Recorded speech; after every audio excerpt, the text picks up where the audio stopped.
Ladies and gents, welcome to the I'd Rather Be Writing channel. This is a sister project to the I'd Rather Be Writing blog.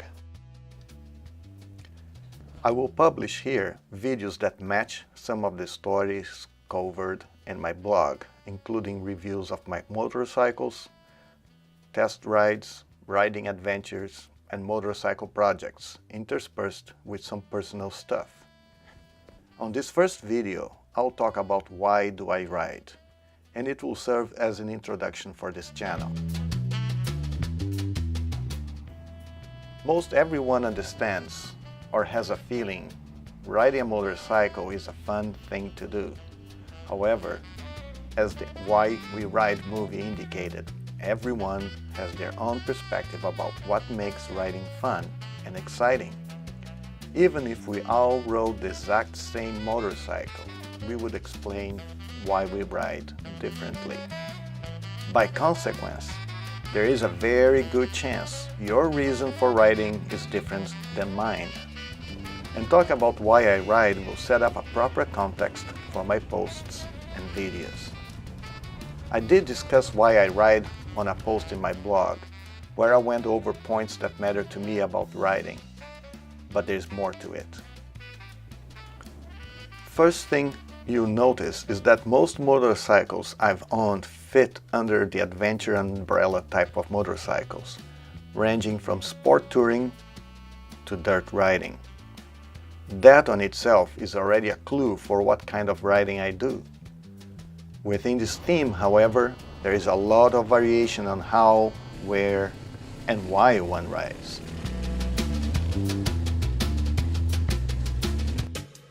When it comes to riding, I like having a destination, a goal, a challenge to be accomplished. Give me a destination and I'll figure out how to get there, and getting there becomes important. Like the one time I rode my Triumph Tiger from here to San Francisco just to cross the Golden Gate Bridge.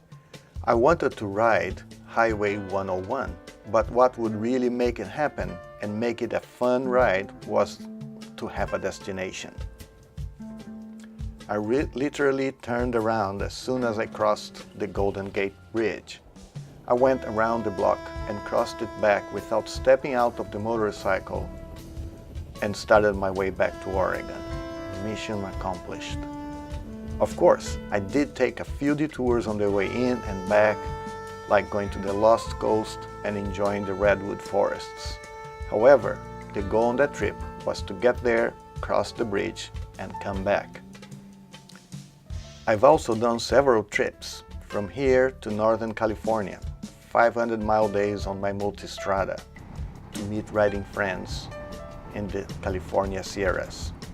The first time I joined those guys in the Sierras, I traveled there on a Saturday, had dinner with them, and came back on a Sunday. 1,000 miles or 1,600 kilometers round trip for a dinner event. I have plans for longer destinations for this type of riding, a bit more on the touring adventure side of things, like going to Alaska, to the end of the road in Prudhoe Bay and back. Then do the same thing in South America, going to Tierra del Fuego, to Ushuaia, find the end of the road, and then come back north to end the trip in my hometown. The other reason I ride, perhaps a more intense reason, albeit more fleeting, is something I learned very quickly from the time I started riding. It involves a destination, but the destination is not a location in the map. I'm talking about riding on dirt roads here. I'll describe it by telling the story of how riding motorcycles happened to me. The first motorcycle that ever caught my attention was a Honda 70 when I was in middle school.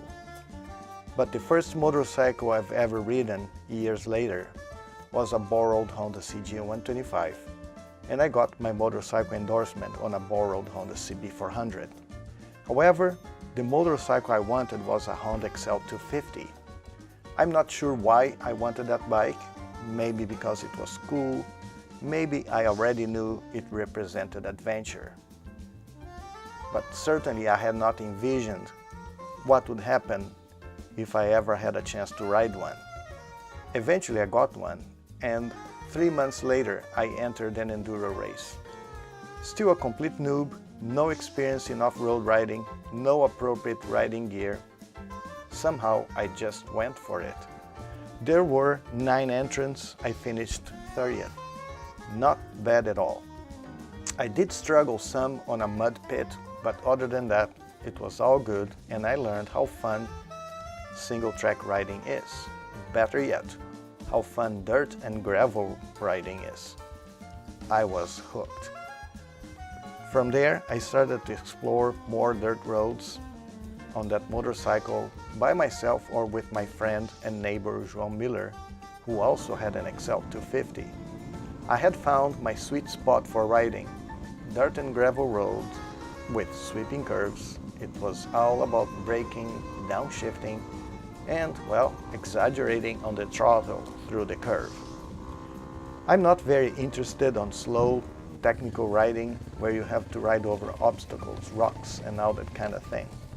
It is fun, and I do enjoy riding on those rocky roads, managing the best line, balancing the bike, and finding the right momentum.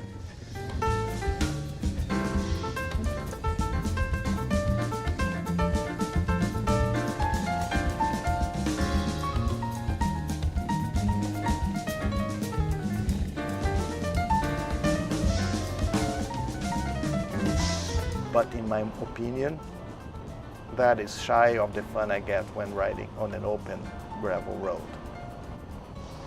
In the desert, that's where I find the best open dirt and gravel roads. And here in Oregon, we have plenty of those roads where I can ride with abandon, where I can see far ahead and figure out how sharp is the next curve, or whether there are rocks or ruts ahead that I need to slow down to be on the safe side of things. One of my favorite riding areas in Oregon are the roads around the Steens Mountain area, where I've been a few times. And the landscape is just amazing, and you will not find too many people riding there, an extra bonus.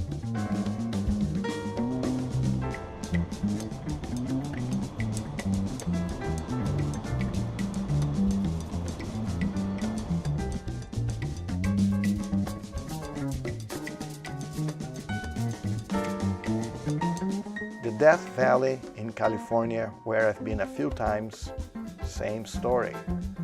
Plenty of nice gravel roads and great views to boot.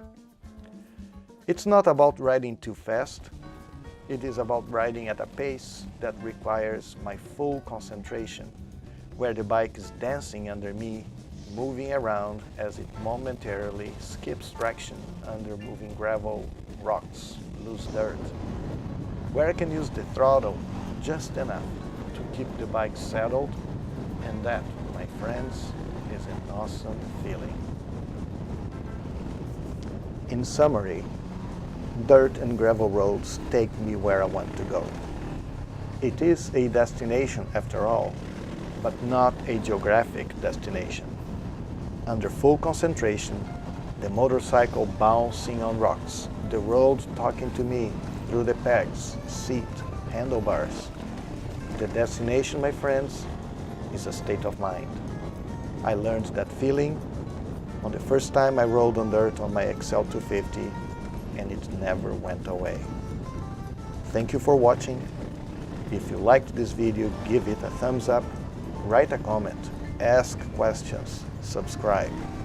I hope to make more videos where I show more of my rides, my motorcycle projects, and maybe talk more about what riding is all about for me. There's plenty of more subject areas to discuss. It's all a question of time and inspiration. Thank you. Absolutely fantastic! Woo!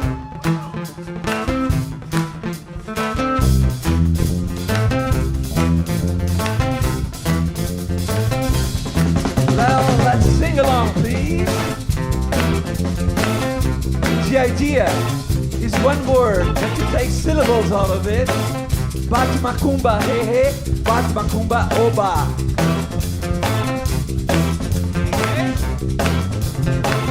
Bate macumba, hey hey, bate macumba, oba. bate macumba, bate macumba, oba, bate macumba, bate macumba, oba, bate macumba, bate macumba, oba, bate macumba, bate macumba, oh, bate macumba, bate macumba, bate macumba, bate macumba, bate macumba, bate macumba.